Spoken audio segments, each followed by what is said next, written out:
absolutely delightful to be here this morning. And I want to thank so many people who have been praying for my mother. After I made my announcement, we went down to Texas to see her. It looked like the end. We were making funeral arrangements, and millions of people started praying. And she started waking up, and she started eating and drinking, and yesterday she was trying to sing, and she's back. And I just want to thank her.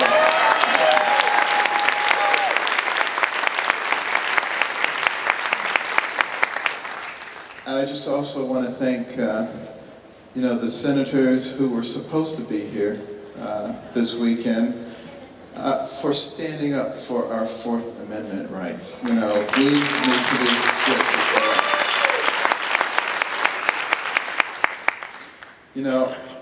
I really, truly believe that it is incredibly important for us to reignite the can-do spirit that characterized the rapid rise of America.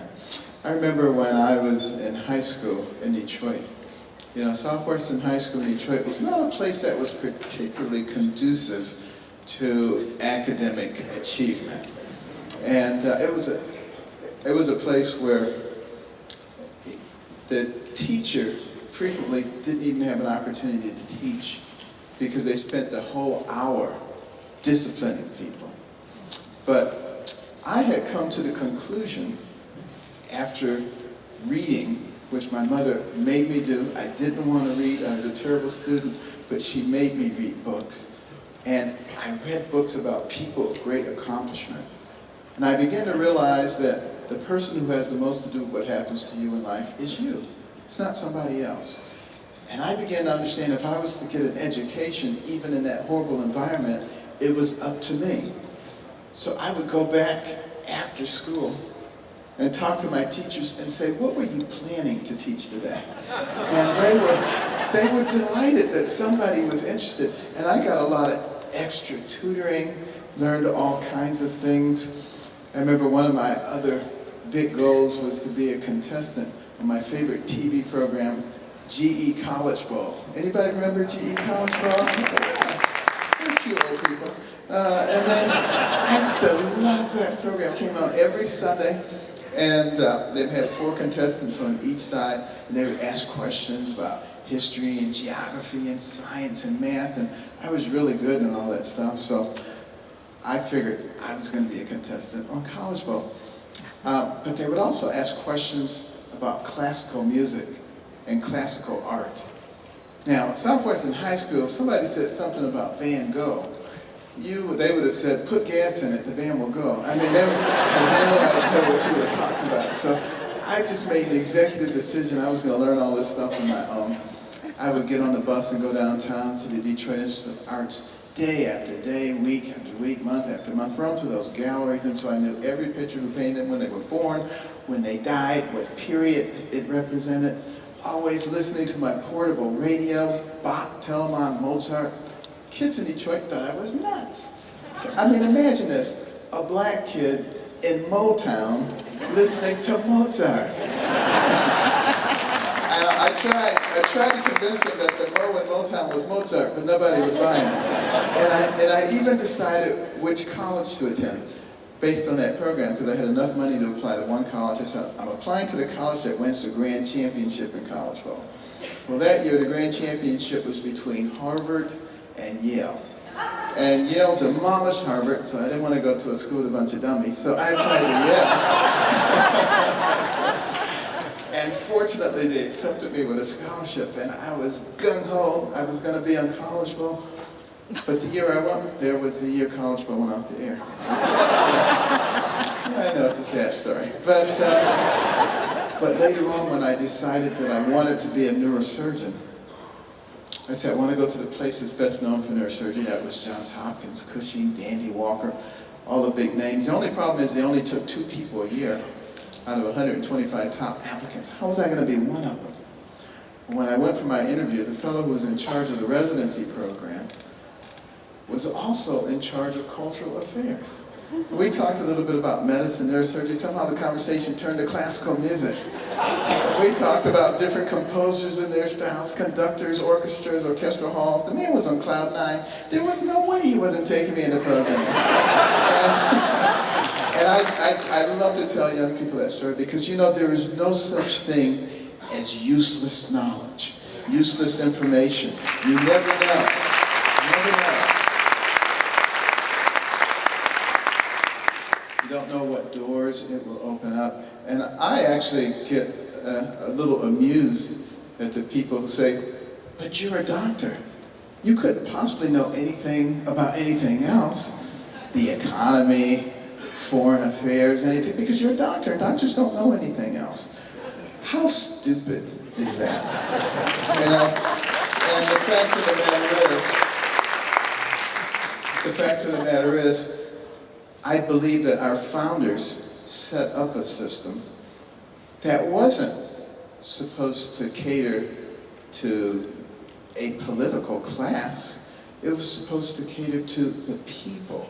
It was supposed to be a nation that is of, for, and by the people, not of, for, and by the government. The government is there to facilitate life, liberty, and the pursuit of happiness for the people. We've gotten it all confused, and we listen to the pundits, and we listen to the so-called leaders who tell us what we're supposed to think, and where have they gotten us? You know, it's not a very good place. We're about to go off the cliff. And it's time for us to start thinking for ourselves, using these amazing brains, because, you know, I may be biased, I don't think so. The human brain is the most amazing organ system in the universe. I mean, it has billions and billions of neurons, hundreds of billions of interconnections, remembers everything you've ever seen, everything you've ever heard. It's so sophisticated. Let me ask you a question. How many of you remember your birthday? Let me just see your hand. Okay, that's pretty good. Now, what did your brain have to do for you to respond to that question, to give you an example of how complex your brain is? Well, first of all, the sound waves had to leave my lips, travel through the air, enter your external auditory mediators, travel down to your tympanic membrane, set up a vibratory force which travel across the ossicles of the middle ear to the over and round window, set up a vibratory force in the indolent, which mechanically distorted the microcilia, converting mechanical energy to electrical energy, which traveled across the cochlear nerve to the cochlear nucleus at the pontomedullary junction, from there to the superior alveolar nucleus, sending bilaterally up the brainstem to the lateral meniscus, to the inferior colliculus and the medial geniculate nuclei, across the thalamic ridge to the posterior temporal lobes, begin the auditory process, from there to the frontal lobes, coming down the tract of victors. You're retrieving the memory from the medial hippocampus from the mammary bodies back to the frontal lobes to start the motor response at the vet cell level, coming down the corticospinal tract, across the internal capsule, into the cerebral peduncle, descending down to the cervical medullary decussation, descending down to the neuromuscular junction, stimulating nerve to muscle. So you can raise your hand. And then,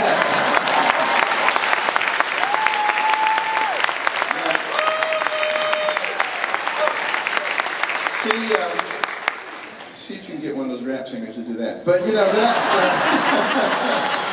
but that's the simplified version of what your brain had to do. We've been here all day if I start talking about all the other factors. But if your brain can do all that and you barely have to think about it, what is the human brain actually capable of if we put our minds to doing something? And, you know, we look now at a government that is dysfunctional. And we ask, can we do something about it? I say, absolutely, we can do something about it. We can utilize our brains and think about, how do you fix things that don't work? There are a number of ways to do this. There are things called turnaround specialists. One of the systems that's used is called Lean Six Sigma. Look it up when you get home. It's been used for companies like Toyota, take them from nothing to one of the world's biggest corporations, Apple computers, and a whole bunch of people. Turn things around amazingly. With the armored vehicles that we designed to protect our soldiers against IEDs, we could only produce 5 of them a day, and we needed a lot more than that. They applied that system to it. The inefficiencies disappeared. Same production, model, same people, but applying efficiency to it. We were able to do 50 a day instead of 5 a day and reduce the cost by over 25%. Now what happens if we start doing things like that across the entire government? Can you imagine? There'd be a lot of fur flying because believe me, there's a lot of people who want to protect their little domains. And one of the things that we're going to have to do to fix what is going on is sever ties with special interest groups and people who want to do things. And see, I personally don't have any ties with any of those people, and I'm not going to develop any of the ties with them either. And we need to be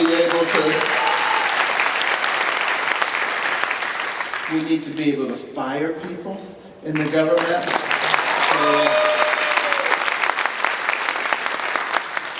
And we need to reduce the size. And the way that I've suggested doing that is, thousands of government workers retire every year. Just don't replace them.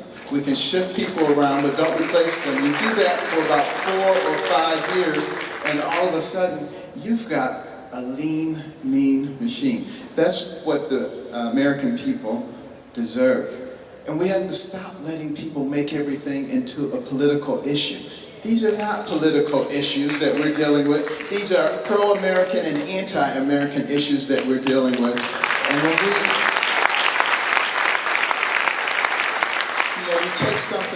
you take something like Benghazi that they tried to make into a political issue. That's not a political issue. We have never, I don't care whether we're Democrats or Republicans, we have never left our people stranded and not tried to rescue them. We don't do that. That's not America.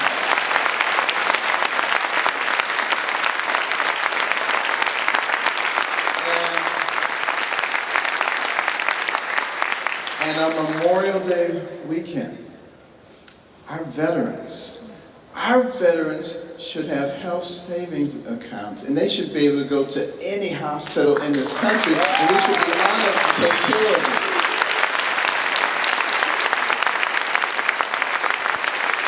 And look at the fact, at least 22 veterans commit suicide every day. That means some awful stuff is going on. That's just the tip of the iceberg in terms of what's going on. We need to be thinking about how do we take care of this. The day that somebody enlists, we need to be proactive in looking at the things that are causing these kinds of problems. And we have to support them throughout their whole time. And when they're about to get out, a year before that, we need to have a veterans placement group so that they come right out of there, use the skills that they have formed to get into a good job.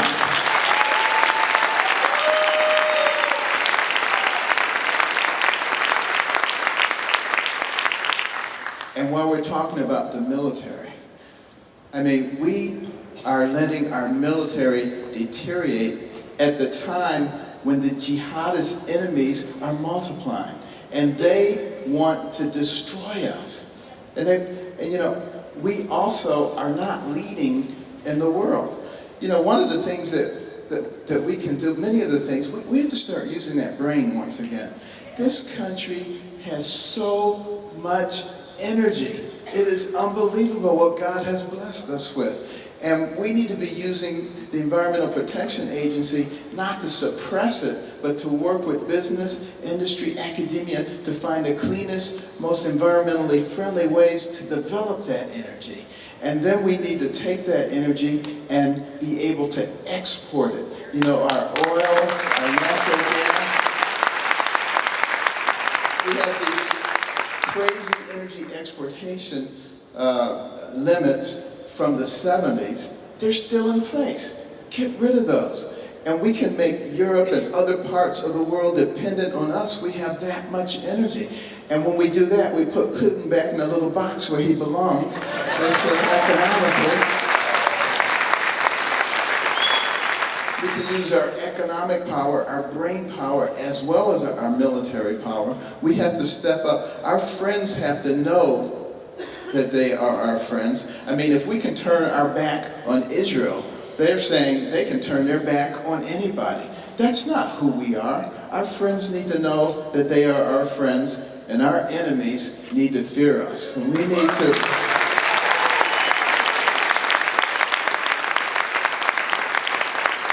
Right now, they're just thumbing their noses at us.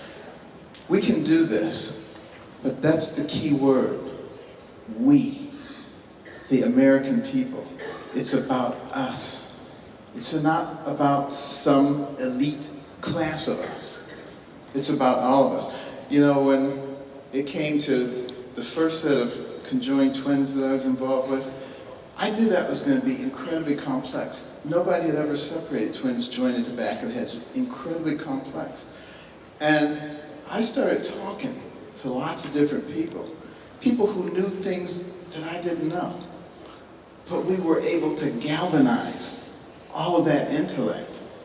And we were able to accomplish something so complex. Time magazine called it the most complex surgical procedure in the history of mankind. It succeeded. Why? Not because of me, but because of we. Because people were able to work together. There was another set of twins that we were doing. And I said, you know what? We have the #1 neurosurgical department in the world. We've had people who are experts in neurovascular disease, in cranial-based, skull-based disease, in tumor surgery, all kinds of things. I said, this doesn't need to be about me. I got 18 neurosurgeons involved in that case with teams, bringing them in when we got to the part of the operation where they were the expert. And we were literally 10 hours ahead of schedule. This is what can happen when it's not about who gets the credit, when it's about fixing the problem.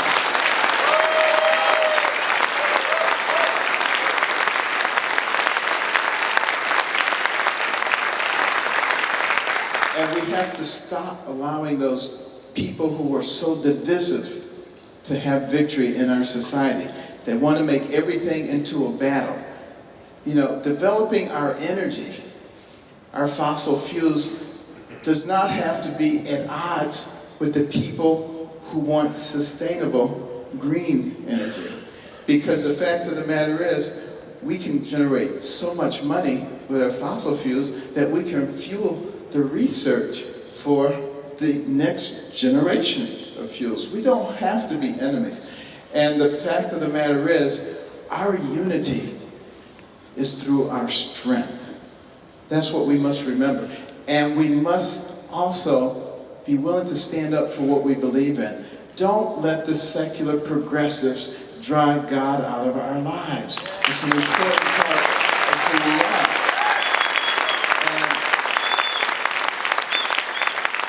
And, you know, some years ago, lawyers came to me and my wife, they said, you can't put your Think Big banners up in public schools because the G stands for God. And somehow that violates, you know, the First Amendment. They said there can be no government support of religious expression. Well, I reminded them that it also says there can be no government suppression of religious expression. So we had a rather vigorous argument. I suggested that we resolve it at the level of the Supreme Court, which seems bold and reckless, but it really wasn't, because I knew the next week I was going to the Supreme Court to receive the Jefferson Award. So I figured I would ask while I was there, and I did. And Justice Sandra Day O'Connor said they were all wet. Of course you could put that up, and of course it was no violation. And you know, the problem is we back down too easily. We have to stop letting them bully us.